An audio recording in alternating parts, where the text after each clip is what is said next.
మీరు ఎప్పుడన్నా గమనించారా? చిన్న పిల్లలు ఏడుస్తుంటే తల్లి వెంటనే రియాక్ట్ అయ్యి పిల్లల్ని దగ్గర తీసుకొని లాలిస్తుంది. కానీ తండ్రి అంత ఫాస్ట్గా రియాక్ట్ అవ్వరు. అదే సమయంలో పిల్లలు ఆడుకుంటూ పొరపాటున కింద పడిపోతుంటే తండ్రి వెంటనే రియాక్ట్ అయ్యి వాళ్ళని పట్టుకొని దెబ్బతాలను కాపాడుతారు. ఇలా జరగడానికి ఒక సైంటిఫిక్ రీజన్ ఉంది.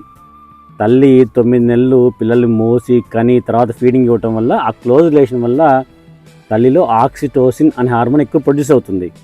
ఈ ఆక్సిటోసిన్ అనేది లవ్ అండ్ కేరింగ్ హార్మోన్. ఈ హార్మోన్ ప్రభావంతో తల్లి ఎక్కువ ప్రేమని, కేరింగ్ చూపిస్తుంది. అదే సమయంలో తండ్రిలో వాసోప్రెసిన్ అనే హార్మోన్ ఎక్కువగా ఉంటుంది. ఈ హార్మోన్ ప్రొటెక్టివ్ హార్మోన్, అంటే రక్షించే హార్మోన్ అన్నమాట. తండ్రి ఎప్పుడైతే తన పిల్లలకి, ఫ్యామిలీకి ప్రమాదం ఉందని తెలుస్తో వెంటనే రియాక్ట్ అయ్యి కాపాడుతారు. పిల్లలకి తల్లి ఇచ్చే కేరింగ్, తండ్రి ఇచ్చే రక్షణ రెండూ అవసరమే.